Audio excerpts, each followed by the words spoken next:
중학교 중퇴생, 신문 배달 소년, 월세 40만 원 반지하 단칸방, 나이트클럽 DJ 보조 하면 어떤 생각 듭니까? 객관적으로 성공하기 힘든 환경인데요. 하지만 이 같은 역경을 딛고 연매출 1,000억 원대의 분식 프랜차이즈 사업을 일궈낸 사람이 있습니다. 일반 대중이 즐겨 먹는 평범한 분식을 고급화, 차별화해 국내는 물론 세계로 뻗어나가고 있습니다. 그 주인공을 만나보겠습니다. 캐주얼 한식, 프리미엄 분식의 선두주자 스쿨푸드. 언제 어디서든 남녀노소 즐길 수 있는 분식. 김밥이 아닌 마리르. 매운 떡볶이 대신 까르보나라 떡볶이를 간판 메뉴로 내세우며 17년간 비범하게 스쿨푸드를 이끌어온 사람은 과연 누구일까? 첫 만남부터 심상치 않은 이 사람. 유연한 몸놀림, 화려한 손놀림, 현란한 스텝까지. 오늘의 주인공은 비보이? 이준호, 박남정. 현진영과 함께 이태원을 주름잡던 댄스 가수 출신의 이 사람은 바로 불타는 열정과 확고한 신념으로 국내 분식업계 혁신의 바람을 불어온 이상윤 대표. 그가 길거리 음식을 고급 레스토랑으로 옮겨와 2005년 서울 신사동 가로수길의 첫 번째 매장을 오픈한다. 그 후 4년 만에 미국 LA의 첫 해외 지점을 열게 되는데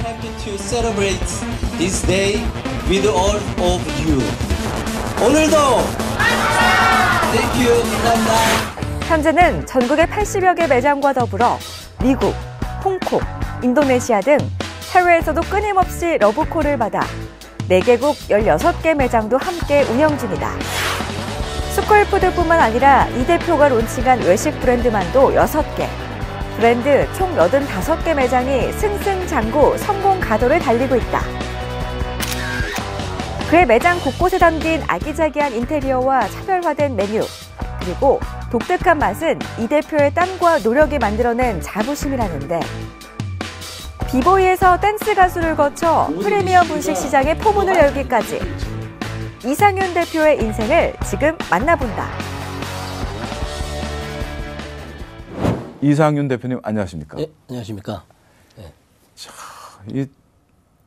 제가 이 지나온 커리어를 보고 제가 참 굉장히 인상이 깊었습니다. 감사합니다. 아니 그 스쿨푸드는 저 사무실 그 옆에 빌딩에서 제가 즐겨 먹는 음식이기도 한데요. 예. 거기 돼지 불고기였나? 예. 그 하여튼 왕돼지. 왕돼지. 어부밥이요. 어부밥. 왕돼지 어부밥. 예. 제가 좋아하는 즐겨 먹는 음식이에요. 감사합니다. 예. 근데 그거 메인 아니에요. 메인 아니에요? 아니, 메인 아닌데 맛있는데 메인은 엄청 맛있겠네요. 아주 당연하죠. 너무 맛있습니다. 예. 아니 제가 이렇게 꼭 좀 모시고 싶었던 거는 요즘 젊은이들 힘들고 희망이 없잖아요. 맞습니다. 예. 사실 제가 이제 50 정도 됐는데 저 때는 대학 졸업하고 그 대기업들 그리고 대기업들을 우르르 뽑았거든요. 수천 명씩 뽑았어요, 그냥. 그냥 우리 표현은 이제 굴러 들어간다 그랬는데 대기업에 그냥 추천서 나갔고. 그리고 안 하면은 그때는 내가 오히려 오파상 무역해보겠다고 혼자 나간 사람. 대기업 오히려 안 가고 그런 사람도 있고 그랬는데 요즘은 정말 맞습니다. 창업하기 힘든데. 너무 힘든 것 같아요. 창업 시장 자체도 그렇고요. 근데 이제 그렇게 어떻게 보면 이제 새가 속칭 불우한 그 어린 시절과 환경 속에서 그렇게 성공을 이뤄냈다는 데서 꼭 그 라이프 스토리를 꼭 좀 듣고 싶었습니다. 그게 참 저는 첫 번째 얘기하는 게 일단 운이 많이 좋았다는 생각을 많이 하고요. 어찌됐든 그래도 뭔가 먹고 살려고 시작했던 것이 이렇게까지 오게 된 거에 대해서 저도 참 제 안에 있는 신께 항상 감사한 마음으로 살고 있습니다. 비보이 춤을 추셨어요? 춤은 몇 살 때부터 추신 거예요? 춤은 제가 중학교 2학년 중퇴했거든요. 학교를 이제 어머님 아버님이 일찍 이혼을 하셔서 이제 집안 환경이 안 좋아서 사실은 공부도 제 성격이 좀 아니었고요. 공부하는 것도 좀 되게 머리가 안 좋아서 되게 힘들었던 것 같아요. 그래서 일찍이 이태원이라는 곳에 나가서 일단 춤을 시작을 했어요. 몇 학년 때요? 그게 중학교 2학년 때. 그 2학년 때 중퇴한다는 거는 예. 그냥 공부가 싫었나요? 아니면 어떤 계기로 중퇴를 하게 되나요? 이제 공부가 싫어도 어쨌든 해야 될 거는 해야 된다는 생각이 있었지만 제일 중요한 건 환경이었던 것 같아요. 물론 그걸 극복해서 열심히 하시는 분들도 있었지만 저는 좀 그러기에는 좀 제 스스로가 좀 되게 학교 다니기도 싫었고 좀 망가지고 싶었고 예, 그래서 방황을 좀 많이 했어요. 이미 중학교 2학년 때 중퇴했는데 그 전에 이미 사회생활을 시작을 했어요. 뭐 신문 배달도 하고 그렇게 방황하고 갈 곳도 없고 하다 보니까. 그러니까 그런 방황과 어떤 그런 것들이 예. 그래서 부모님이 뭐 이혼 예. 그리고 가정의 불화 예. 뭐 이런 것들이 그렇죠. 어쨌든 종료가 된 건가요? 그렇죠. 초등학교 4학년 때요. 부모님은 초등학교 4학년 때 이혼하셨어요? 예, 이혼하시고 흩어지고 형이랑 저랑 둘이. 그럼 부모님은 예. 초등학교 4학년 때 이혼하셨는데 예. 그럼 부양의 책임을 져버리고 그냥 부모님이 어디 그냥 그렇죠. 없어지신 거예요? 예, 어머님 집을 나가시고 아버님은 그때 당시에 뭐 사우디아라비아 이런데 돈 번다고 외국 지금은 나가시고. 연락하세요? 아버님은 돌아가셨고요. 재작년에. 어머님은 이제 연락이 한 5, 6년 전인가 연락이 닿아서. 그럼 초등학교 4학년 때 어머니는 그냥 호련이 사라지신 다음에 그렇죠. 5년 전에 첫 통화가 되신 거예요? 예, 통화는 그 전에 됐었고요. 이제 제대로 보기 시작한 게 한 6년인가 그 정도 됐습니다. 예. 그 부모님의 원방이 좀 있으시겠네. 뭐 인간적인 모습으로 봐서는 이해할 수 있는 부분이지만 자식의 입장에서는 좀 원망하기도 했죠. 예. 그러니까 저는 이 대표님 보면서 그러니까 우리가 이제 온실 속에서 크면 마마보이 되고 그리고 이제 뭔가 도전이 왔을 때 금방 꺾이고 엄마 아빠 찾고 예. 그죠? 의존하고 그렇죠. 사회 불평불만하고 이제 이렇게 극한이나 어떤 이제 아무도 나를 도와줘야 한다. 그러니까 자기 자신이 스스로 개척해 나가면서 어떤 역경 속에서 아픈 만큼 성숙해진다 그러나요? 너무 진부한 말이기만 한데 그런 것 같은 느낌이 듭니다. 야, 근데 춤을 그러면은 거의 10몇 년 추신 거네. 아, 더 췄죠. 더 추고 제가 중학교 2학년 나이 15살 때죠. 그때부터 나이트클럽 DJ 보조하면서 그 예전 지금은 많이들 모르신다는데 그 나미와 붐붐 아시죠? 나미와 붐붐이라고 예, 서태지 아이들처럼 나미와 기억나요. 붐붐이라고 있어요. 근데 그 뒤에 계신 분 유명하신 분이 있어요. 철이 형님, 신철 형님도 있고 그분 춤추는 거 보고서 이제 제가 DJ 보조 하다가 나도 춤을 좀 추고 싶다. 이 내 안에 뭔가 이 올라오는 게 있어서 그래서 이제 춤 연습을 하게 되면서부터 이제 제가 춤을 추게 됐죠. 예. 그러다가 지금 우리 서태지와 아이들 하는 그 양현석 대표. 예. 그 YG. 예, YG 대표. 예, 맞습니다. 그리고 그 양현석 대표랑 같이 댄서했던 그 이준호 씨. 예. 박남정 씨. 예. 요즘 젊은이들은 모를 거예요, 잘 박남정 씨. 그렇죠. 예, 모르더라고요. 저희 어릴 때 아주 그냥 댄스 황제였죠. 예, 맞습니다. 그분들하고 거의 어깨를 겨룰 정도로 이제 댄스계에서 이제 그분들은 꿈을 실질적으로 이렇게 알려진 분들이고요. 예. 안 알려지고 잘 추는 분들 되게 많으세요. 예, 근데 어찌 됐든 알려진 분들 중에 좀 잘 된 케이스죠. 예, 저도 마찬가지로 그래서 그쪽으로 가려다가 결국에는 이제 몸도 좀 결핵도 오고 안 좋아져서 결국은 그쪽을 포기하게 되고 이제 먹고 살려고 이제 시작을 저는 이쪽으로 하게 된 거죠. 그게 2002년? 예, 맞습니다. 2002년도 월드컵 때, 예. 그러면 거의 20여 년 가까이 춤으로써 뭔가 이 댄스로서 내 꿈을 이뤄보겠다고 하시다가 20여 년 만에 이제 접게 되는 거네요. 그렇죠. 그렇죠. 근데 20년까지는 안 했던 것 같고요. 정확히 얘기하면. 그래서 어쨌든 결핵 걸리고 몸이 안 좋아지면서는 이제 음반 기획자 일 쪽으로 좀 했었고요. 근데 역시 그 일도 이제 저하고는 좀 안 맞지 않았나. 뭐 좋게 얘기하면은 그게 어떻게 보면 지금 생각하면 다행이고 좀 더 내가 정말 누가 봐도 뛰어난 사람이었으면 잘 됐을 수도 있겠죠. 근데 어쨌든 안 돼서 시작을 하게 됐습니다.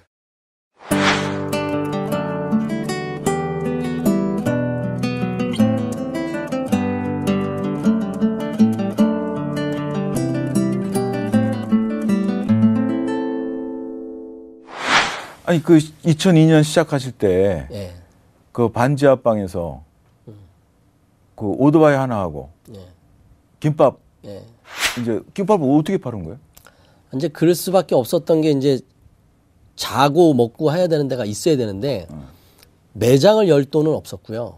그래서 형이랑 같이 그 자는 지하 단칸방에서 거기서 음식을 만들면서 돈은 없고 뭔가 먹고 살아야 장사는 해야 되겠고 그래서 1,200만 원 형이 가지고 있는 마지막 그 카드 깡을 해서 그렇게 해서 이제 한 500만 원 정도를 마케팅 비용으로 쓰자. 보증금하고 남은 돈 빼고.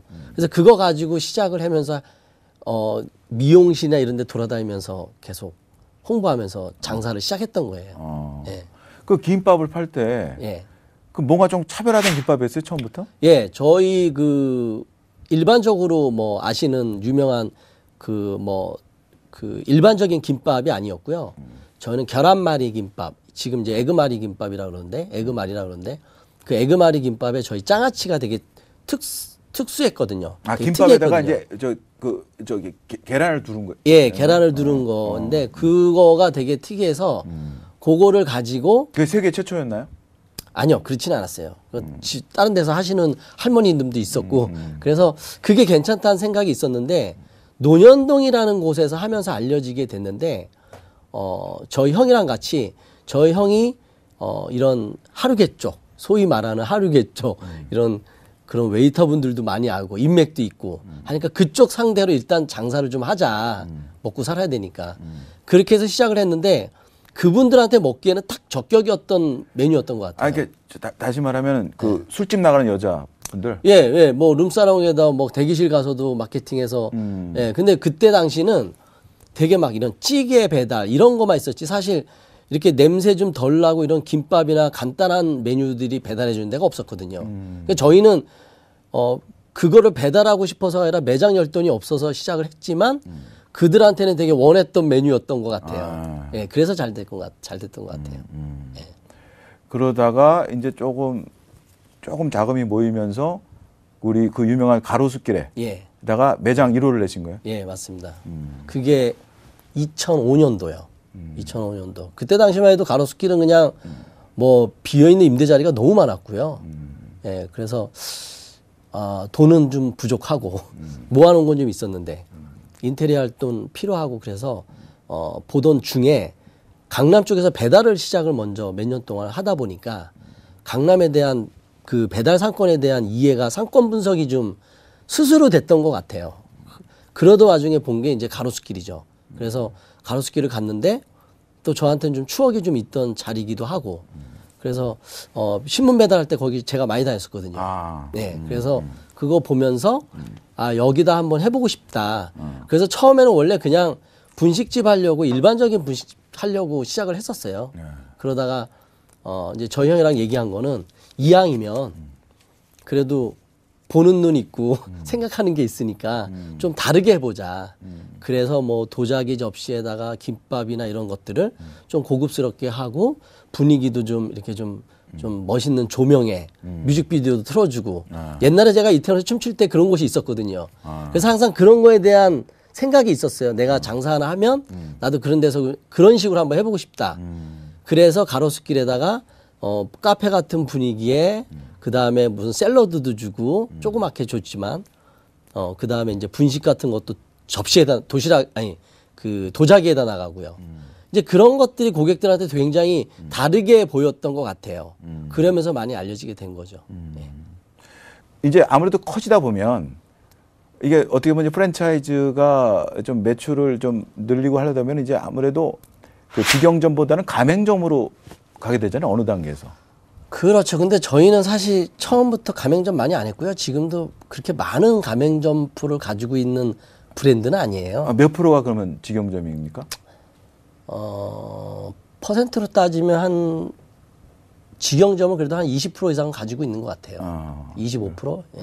예. 그럼 앞으로는 어떻게 합니까? 그 직영 가맹 비율은 뭐 그 정도로 계속 가는 지금 스쿨푸드는 실질적으로 그렇게 더 이상 그렇게 많이 확장할 생각은 없고요. 아, 그래요? 예, 이제 다른 브랜드들을 또 만들고 있거든요. 예. 맞죠. 그 여러 개 좀 하신다고 그랬죠? 예, 예. 예. 아까 맞아 뭐 베트남 쌀국수 예. 하시고. 지금 현재 분짜라붐이라는 하노이식 그 쌀국수를 이제 런칭을 한 지가 2년 차 들어가고 있는데 지금 잘 되고 그 오바마 대통령이 먹은 분짜라는 메뉴가 있어요. 그거를 이제 특화시켜서 저희는 그게 베트남 쌀국수예요? 쌀국수 메뉴 중에 하나죠. 예, 쌀국수도 있고 분짜라는 메뉴도 있고. 예, 그래서 그걸 가지고 지금 이제 잘 진행하고 있습니다. 예. 또 좀 하시고 있는 6개 브랜드를 그냥 간단히 설명해 주시면 또 어떤 게 있어요?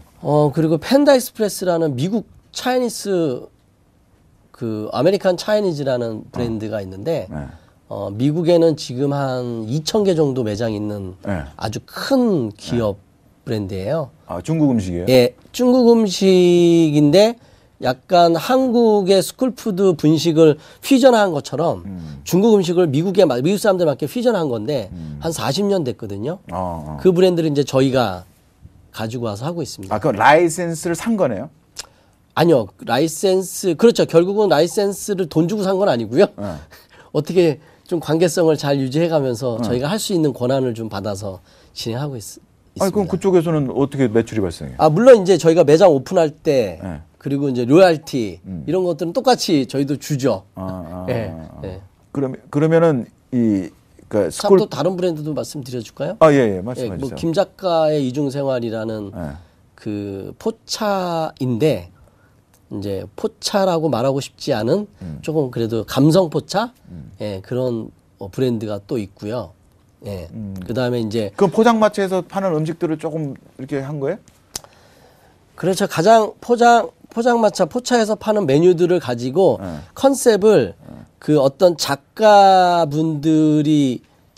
하는 뭔가 이제 저 나름대로 스토리 만든 거는 뭔가 작가가 낮에는 작가 일을 하면서 밤에 자기가 일을 하면서 돈을 벌어야 되는 작가분들이 배고프잖아요. 배고프죠. 삶이요, 항상. 그래서 이제 저희 춤추는 댄서들도 많이 배고프거든요. 그렇죠. 예, 근데 좋아하는 것만 하면서 세상을 살 수 있는 만큼의 환경이 안 되다 보니까 이제 밤에는 간단하게 자기가 가진 아주 기술을 가지고 이렇게 포장마차 메뉴들을 가지고 하자 했는데 이제 컨셉이 책도 좀 많이 인테리어도 했고요. 그래서 이제 작가 컨셉을 많이 했어요. 그래서 이제 거기에 글 문구들 중에 뭐 낮보단 밤에 더 보고 싶어라는 문구도 좀 써서 넣고 해서 약간 그런 컨셉으로 만든 브랜드예요. 그럼 실제 거기 작가분들이 좀 하시는 거예요? 작가분들이 절대 하진 않고요.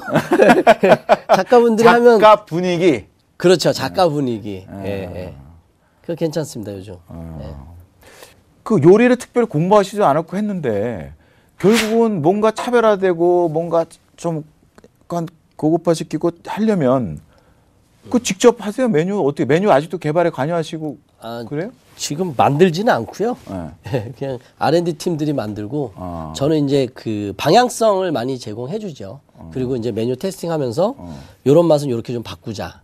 예, 제가 이제 백종원 대표처럼 뭐 이렇게 음식을 전문으로 막 계속 막 그런 일을 하진 않았어 가지고 저희는 이제 컨셉만. 근데 저희 직원들이 잘 만들어주고 있고 제가 생각하는 것들을 잘 뽑아주고 있어서 같이 그렇게 코워크하면서 하고 있습니다. R&D팀은 몇 명이에요?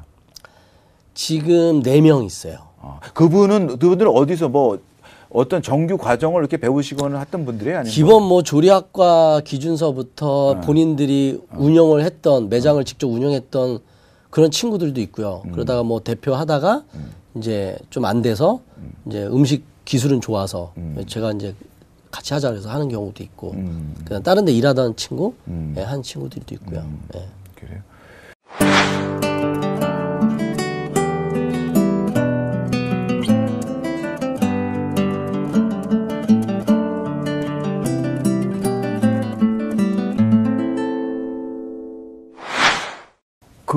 지금 해외에서도 먼저 러브콜이 온다고 들었어요? 예, 맞습니다. 예. 그럼 어떻게 이렇게 해외에서 이렇게 알고 그렇게 그 뭐 해외에서 그냥 제가 뭐 이렇게 알린 건 아닌 것 같았고 전 열심히 했는데 이제 이 K-팝 한류 부름이 이러면서 이제 홍콩에 이제 유명한 이런 어떤 재벌 회사, 예, 큰 부동산 재벌 회사 이런 데서 이제 F&B 브랜드를 해보고 싶으니까 이제 한국의 어떤 유명한 잠깐만 F&B?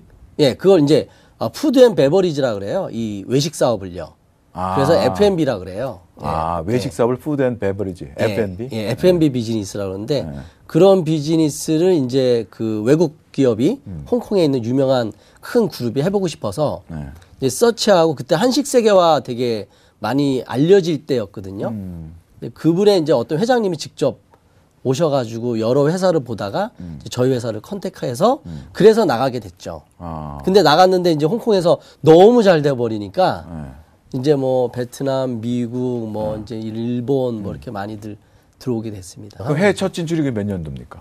기억이 한 2008년도인가. 8년? 꽤 됐네요. 그 10여 년 됐네 지금 해외 진출도. 그렇죠. 근데 홍콩이 한 7년 정도 된 것 같아요. 그 해외에서 지금 성장세는 어때요? 사실 이제 그 국내랑 똑같은 것 같아요. 이게 뭐냐면 이제 저희 브랜드 자체가 이렇게 다존포 전략 브랜드는 아닌 것 같아요. 그래서 이제 운영하는 인력도 많이 들어가고 예, 메뉴도 많다 보니까 분식이라는 카테고리가 되게 메뉴가 다양하잖아요. 그러니까 사람 손도 많이 들어가고 그러다 보니까 이게 확장성에 대한 부분이 뭐 치킨이나 이런 피자나 이런 브랜드처럼 단순한 브랜드가 아닌 전문적인 브랜드가 아니다 보니까 조금 운영상에 조금 버거움이 좀 있어요. 그래서 급격히 여는 형태보다는 하나씩 열어가는 형태인 것 같아요. 네. 프랜차이즈 하게 되면 우리 이제 지금 문재인 정부 들어서 사실은 그 대기업과 중소기업의 상생 그리고 공정 경제 기반을 만든다라는 거잖아요. 그래서 우리 뭐 김상조 공정거래위원장 지금 프랜차이즈가 어떤 비정상의 정상화, 갑질을 막는다에 타겟이 됐잖아요. 맞습니다. 그래서 지금 프랜차이즈가 이제 그동안 욕을 이제 들었던 게 야, 프랜차이즈는 정말 그 레시피 그 브랜드 로열티로서의 그 어떤 노하우의 전수 비용을 받아야 되는데 만들어 놓고 갔다가 어디 물건 파는 식자재 팔아갖고 마진을 많이 챙기려고 하는 굉장히 그 왜곡됐다 프랜차이즈가. 우리 그런 측면에서는 스쿨푸드는 지금 어떻게 정도 경영을 하고 계십니까?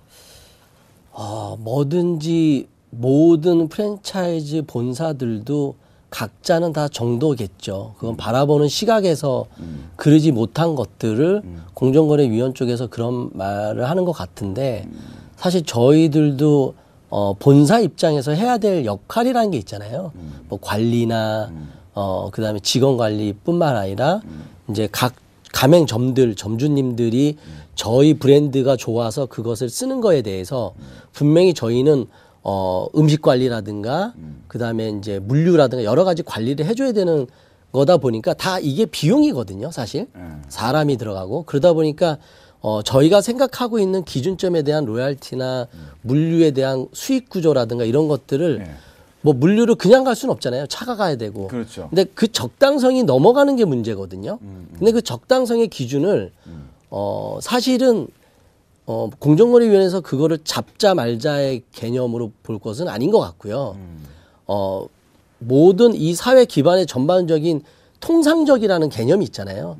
그 개념 안에서 비즈니스를 하면 되는데 이제 그러지 못한 어떤 몇몇의 어떤 그 대표님들로 인한 어떤 잘못된 시각이 바라본 게 이제 시작이 되면서 문제가 됐던 것 같아요. 근데 그런 것들은 뭐 저희들도 많이 고민하죠. 이게 어느 정도까지가 적정선이냐. 물론 뭐 회사라는 게 그렇잖아요. 저도 운영을 해야 되고 모든 게 다 비용인데 어디까지를 수익을 봐야 되는지에 대한 저희 기준들이라는 게 있더라고요. 예.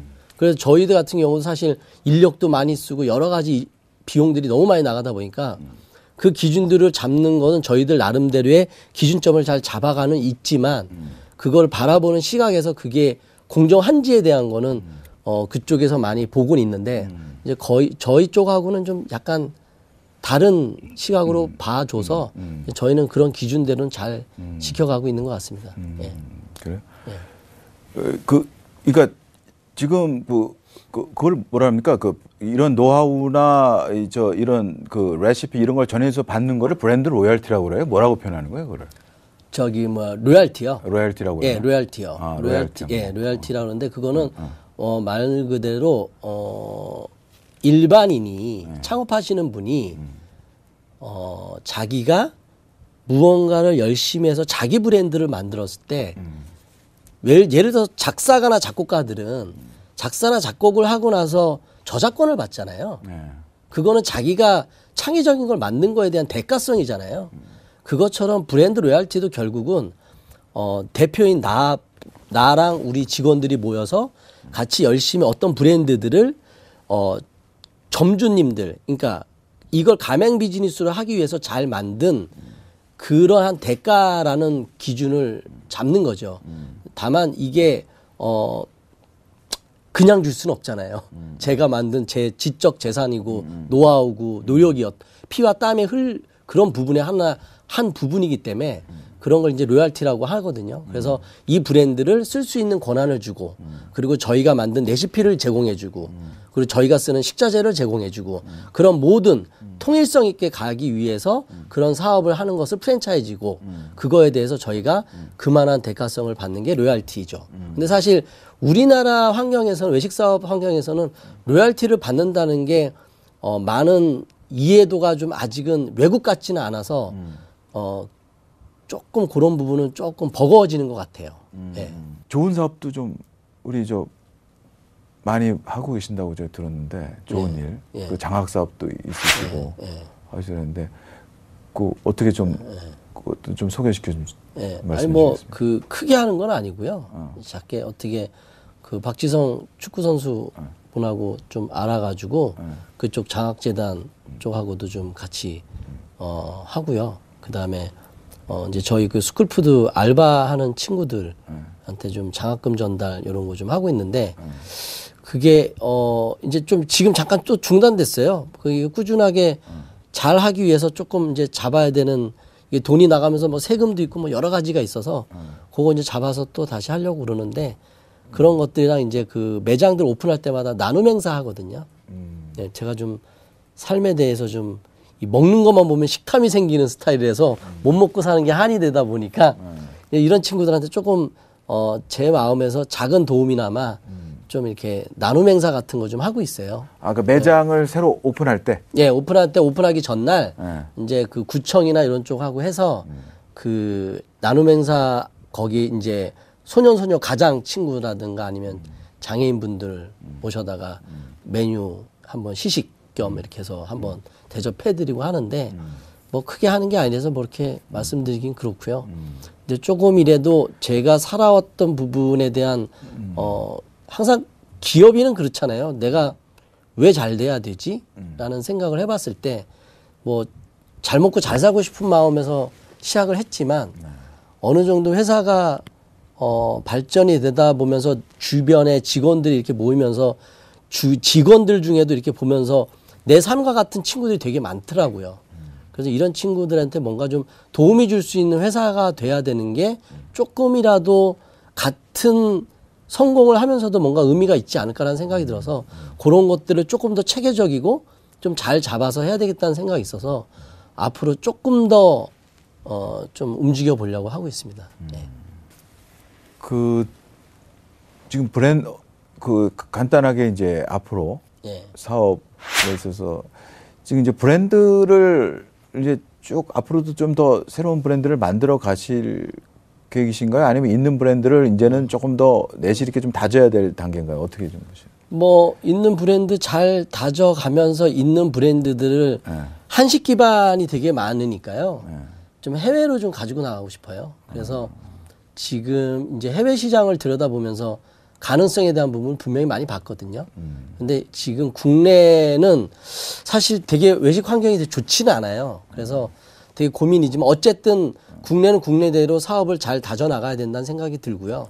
그다음에 해외 쪽도 분명히 잘 해야 된다는 생각이 드는데 요즘에 이제 베트남 시장이라든가 미국 시장이라든가 이런 쪽을 많이 보고 있거든요. 그래서 그런 쪽이 괜찮아져서 조금 우리나라 기업들, 외식 기업들 중에도 좀 글로벌 기업으로 좀 성장될 수 있는 회사들이 나와야 되지 않을까라는 생각이 들어요. 뭐 항상 우린 늘 뭐 버거킹이나 이런 거 가지고 들어와서 다른 나라 브랜드들이 많이 돼 있잖아요. 그렇죠. 그런 것처럼 우리도 좀 우리나라 기업들이 많이 해외에서 선전할 수 있는 브랜드가 있으면 좋겠다라는 생각이 있는데 이제 그 중에 저희가 될지 안 될지 모르지만 저희들도 그런 기업으로 성장하기 위해서 해외 쪽으로 많이 보고 있습니다. 그 마지막으로 자, 이 경영 철학 간단하게 한마디 말씀은 어떻게 표현하시겠습니까? 저는 늘 매사에 도전을 해야 된다고 생각을 해요. 네, 근데 사실은 도전이라는 것은 내가 해보지 않은 일을 하는 거, 그리고 새로운 걸 해보는 거잖아요.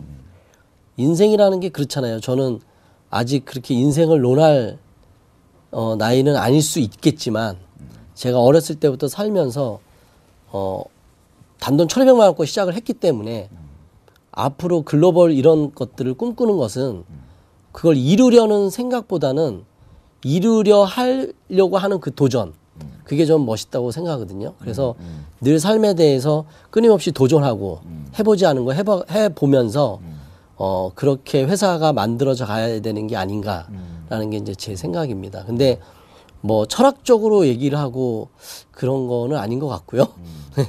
그리고 뭐 철학을 논할 만큼의 이렇게 뭔가 많은 이렇게 공부를 했던 사람도 아니지만 그래도 내가 하는 것에서 느꼈던, 깨달았던 거가 그건 것 같아요. 그래서 늘 삶은 어차피 제가 뭐 내일 당장 죽을 수도 있는 거고 어떻게 될지 모르는데 오늘 이 순간 내가 즐겁고 그리고 뭔가 끊임없이 한번 도전해보는 삶이 멋지지 않을까라는 생각이 들어서 그렇게 살고 있습니다. 네. 오늘 정말 네. 살아있는 말씀 감사합니다. 네. 고맙습니다. 네. 고정관념을 거부하고 절박함을 갖고 끊임없이 새로움을 창조해 나가는 이상민 대표. 이제는 해외에서 먼저 러브콜을 받으며 그 꿈을 확장해 나가고 있는데요. 그의 계속되는 도전이 만들어낼 미래가 자목 궁금해집니다. 오늘 여기서 인사드리고 다음 시간 더 알찬 내용으로 찾아뵙겠습니다.